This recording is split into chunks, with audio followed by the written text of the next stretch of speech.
สบายดีพี่น้องขอเสนอบทเรียนตลอดระยะประสบการณ์ที่ผ่านมาข้าพเจ้าเห็นคนรุ่นใหม่ที่เก่งมีไฟและดุมันหลายคนแล่นตามความสำเร็จแล่นตามเงินทองแล่นตามทรัพย์สินแต่ข้าพเจ้าก็เห็นหลายคนที่แล่นไว้จนล่มเฮ็ดเวียกหนักจนเงินหัวไหลมีเงินแต่ชีวิตผัดว่างเปล่าเป็นหยังเพราะพวกเขากำลังสร้างตึกสูงอยู่เทิงพื้นดินที่บ่มีรากฐาน คนรุ่นใหม่หลายคนมักจะคิดว่าคอยต้องรวยก่อนแล้วจึงคอยกลับมาเบิงแยงพ่อแม่และครอบครัวจากประสบการณ์ผ่านมานี้ข้าพเจ้าขอยืนยันว่านั่นคือ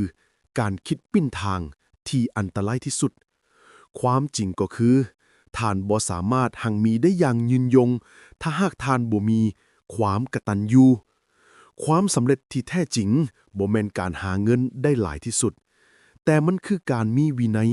ความอดทนและคุณธรรมเพียงพอที่จะรักษาเงินนั่นไว้และคุณสมบัติเหล่านั้นมันถูกสร้างขึ้นจากเฮือนเมื่อท่านนับถือพ่อแม่ท่านกำลังฝึกความรับผิดชอบเมื่อท่านฮักแพงครอบครัวท่านกำลังสร้างเหตุผลที่ยิ่งใหญ่ให้ตัวเองสู้ต่อไปในวันที่ท่านท้อแท้อย่าปล่อยให้ความดุมันของท่านสูญเปล่า จงสร้างความหังมีอยู่ถึงรากฐานของความกตัญญูขอบใจฝากกดติดตามกดไลค์และคอมเมนต์ช่อง YouTube เฮาแห้งบันดาลใจประจำวัน